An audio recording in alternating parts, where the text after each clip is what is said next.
Tonight, a story that will send a shiver up your spine, especially if you're one of the thousands of New Zealanders who had a spinal X-ray between 1945 and 1987. It's a story about a drug called Myadil, a drug used to reveal spinal abnormalities, the drug of choice for doctors and radiographers around the world for 40 years. Today, there are growing numbers of people who claim Myadil has caused them great pain and ruined their lives. And while the jury is still out on just what damage Myadil may or may not cause, the manufacturer, Glaxo, has made an out-of-court settlement in Britain with people claiming to have suffered damage from the use of the drug. Although Glaxo settled, it accepted no liability. But for one New Zealander, that settlement was good news. He's John Huntley, and for 16 years, he's been battling pain he claims is caused by Myadil.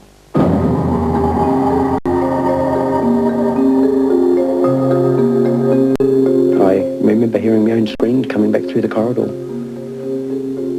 And from that moment onwards, that was my life gone. John Huntley relives the agony of his Myadil experience 16 years ago. He feels he was a medical guinea pig. He is not alone. As a fit young woman, Carol Campbell was also injected with Myadil. Today she cannot work, can barely walk. She fears for her future. I'd never kill myself, but yeah, there are times where you think, God, I just don't think I can cope anymore. A fear haunting Bob Jenkins, too. Well, when I had my myelogram, a doctor actually told me, he said, this can be very dangerous. If it gets into the brain, it can kill you. People across New Zealand and around the world are now asking questions about a drug they were given years ago. A drug that can cripple, paralyze, even kill. They are angry, they say, because they were never warned of the risks.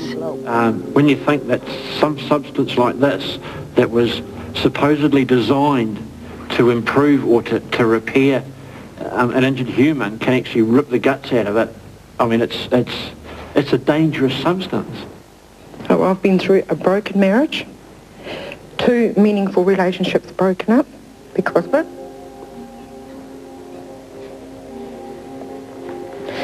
It hasn't been very good at all. Until I realised that I'm not alone. There's others out there. All of these people believe they have one thing in common, a fear they were injected with a potent oil-based dye called Myadil, a dye many now suspect has irreparably harmed them. For more than 40 years, right up until the 1980s, Myadil was used here and overseas to reveal abnormalities during spinal X-rays. Tens of thousands of New Zealanders may well have had Myadil injected into their spinal fluid in a procedure called a myelogram.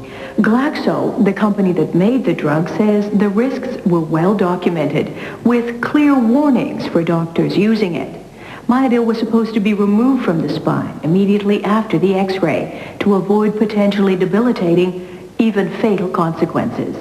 But it now appears that warning was largely ignored by the New Zealand medical profession, and many doctors simply failed to tell their patients about other dangerous side effects. What were you told about the possible risks of having a myelogram with this ingredient called Myadil? I wasn't told a thing. You weren't told a thing? No. I hadn't. No. In 1977, John Huntley of Wanganui was fighting fit, a healthy 36-year-old fireman. I was a happily married man, had 5 children, didn't want for a thing. He loved his job, his life, until he was injured by a falling boulder during a clifftop exercise. He still has his helmet. The boulder hit the actual helmet and actually even broke the clips. 18 months later, still in pain, unable to work, John Huntley had a spinal X-ray with Myadil. What was it like for you when you had the myelogram? I never experienced pain like it. Never. I was put into a straitjacket and And after that, it was just all hell let loose in there. This bar went into my back. I felt all this liquid going up in my spine, burning. Just felt as if it was tearing my spine open, you know. In the months and years that followed, John Huntley says life became hell. Despite surgery, he lost his health, his job, his wife. Eventually, he remarried, but racked with pain and no income, he went bankrupt. For more than a year, he and his new family lived in this garage. His wife, Jane. What was it like in the early Well, the days? first night we were here, I cried. Did you? Yep. Because I didn't want to live in the garage. These days, John Huntley is slightly better off. His family no longer lives in a garage. They now have a house, and Jane has a job. But John's life remains a constant search for relief from chronic pain. He finds comfort where he can. His children help with massage, and then there are his homemade remedies. Okay. So that really pulls you up. Pulled me up, stretches the spine apart. For 17 years, John Huntley has been treating himself and trying to convince physicians something was terribly wrong. So how many doctors over the years would you have gone to looking for relief? Countless. I couldn't even count them. And generally, what was the reaction you got from doctors? A negative reaction. Just how negative? Well, take a look at John Huntley's own medical records. Publicly sympathetic, his doctors were privately labeling him a malingerer, attention-seeking, a patient deliberately misleading his doctors with psychosomatic symptoms. Who's responsible for what happened to you? Medical professional I put at the top of the list. Why? For not explaining to me the side effects that this drug has. For ignoring every single thing that I had tried to talk to them about. Just straight out ignoring it. And leaving me in the dark for 10 years. Wondering what the hell was happening to my body. If doctors were convinced John's pain was all in his head, they were right. Take a close look at his x-rays, proof that myadil deposits surround John Huntley's brain, deposits he only discovered last year during a brain scan. Well, I think one of the things that stand out are these very bright white spots of radio-opaque material, which is undoubtedly areas where myadil has been left in his system. Dr. Ian Little is treating John Huntley and two other patients with myadil deposits in their bodies. Let me ask you this. If this was an x-ray of your skull, how would you feel about it? Yeah, of course, nobody likes to have something that's not supposed to be there. So obviously one wouldn't be particularly pleased. I think it's very hard to prove or disprove that the myadil can cause these symptoms, but I certainly think there's a lot of anecdotal evidence out there that people with myadil and having had these procedures are presenting with some rather odd symptoms. Symptoms John Huntley wanted to know more about, a lot more than doctors could tell him. So you, in effect, became your own medical detective, your own researcher. That's dead right, yeah. From this tiny room, John Huntley began a global hunt for information about myadil. For the first time, he learned what doctors should have known all along.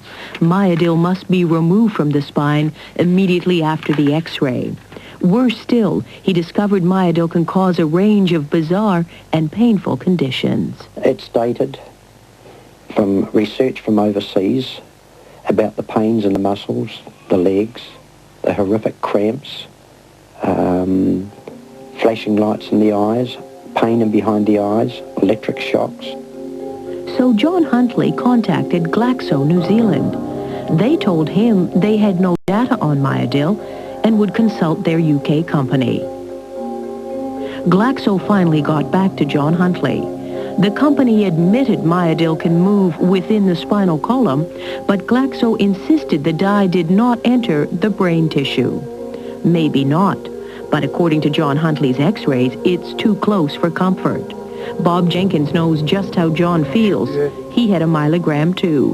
When his health deteriorated and he could no longer walk, he consulted the x-ray experts. The radiologist said, they came back and said, were you in the war? I said, oh, yes, sort of. She said, were you shot up at all? I said, no, not that I know of. She said, well, your head's full of shrapnel. I said, oh, no, it can't be, you see. So we talked about it, and then I just happened to say, well, I had a myelogram. Oh, she said, that could be the dyes got into your head. Doctors are divided over the long-term effects of Myadil. One neurologist who recently examined John Huntley concluded while spinal cord damage could occur because of the Myadil in his skull, the doctor doesn't think the Myadil is causing John Huntley's pain. Last month, John Huntley decided to go public with his findings. He discovered hundreds of other people with symptoms just like his. This is the first time they have spoken publicly about their misery. They were astounded to learn a drug injected into their spines years ago may prove the key to their suffering. It just progresses. You just get slowly worse and worse. It just wears you down with the pain.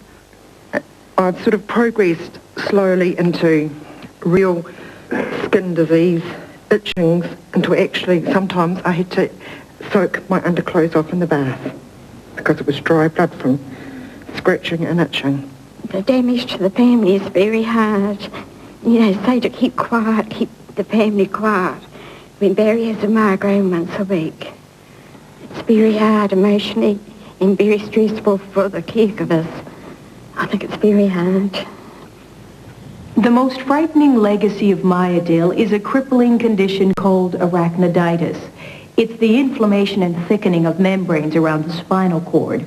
It damages vital nerves and causes acute pain, even paralysis. Arachniditis can shorten a life by 12 years. There is no cure. And while medical experts say fewer than 1% of people injected with Myadil will get arachniditis, that is little comfort to this confirmed Myadil victim, Carol Campbell of Wellington. She can barely walk and exerted all her energy to tell us her story. Carol is living proof Myadil causes the crippling condition. One doctor said to me that I could become a paraplegic. They don't know. Every person is different. And some days I think, yeah, it would be nice not to have feeling from the waist down. That's how I feel. Are you saying that some days you would prefer to be paralyzed rather than put up with the pain? Yeah, definitely. Incurable pain and massive amounts of pain-killing drugs are what this 39-year-old nurse now lives with every day. Her legs are wasting away. She has lost control of her bladder. She cannot work or look after her small son, Matthew. She cannot even cuddle him anymore. I can't get him to sit on my knee anymore because it's just too painful. But what's just as painful for Carol is her inability to look after herself. Her mother is now her full-time nurse. I feel very depressed because of the person I know I was, and it's frustrating. My mother is at an age where she should be enjoying herself, and here she is. She's got two dependents on her. I feel so guilty that my mother has to do it. Excuse me. Carol Campbell was just 21, a champion athlete and student nurse, when she hurt her back lifting a patient. She had a myelogram and surgery, but never fully recovered. 10 years later, in 1985, doctors diagnosed arachniditis, but they never told Carol. In fact, she only discovered she had arachniditis this year when she received this report following a body scan called an MRI. And what did the X-ray, the MRI, reveal? It showed I had arachniditis. What do doctors believe caused the anachronitis? They've put it down to the Myadil. Who do you hold responsible for what's happened to you? I think the manufacturers.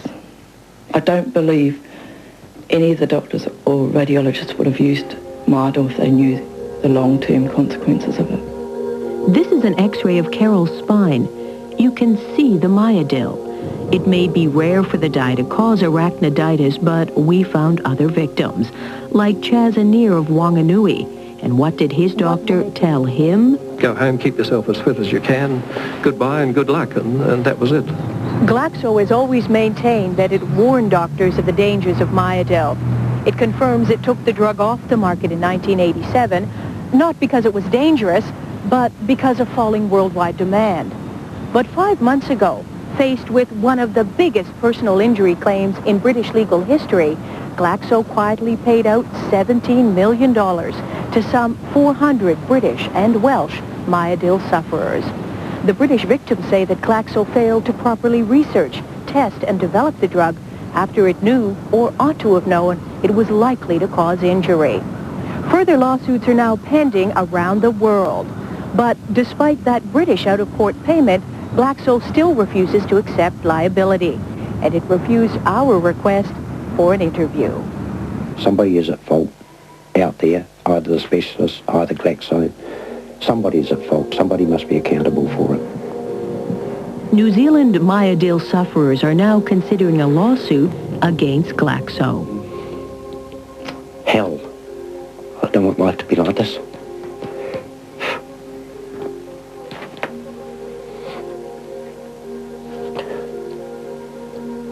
I don't like what's coming for the future. I find it hard. Can I stop from that?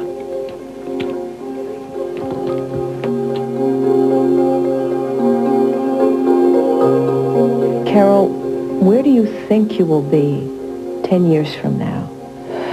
It frightens me to think where I will be in 10 years. Because there's very little known about the long-term effects. And am I a sitting time bomb? Am I going to end up with arachnoid cysts in my brain? Am I going to still be alive? Who knows? I don't know.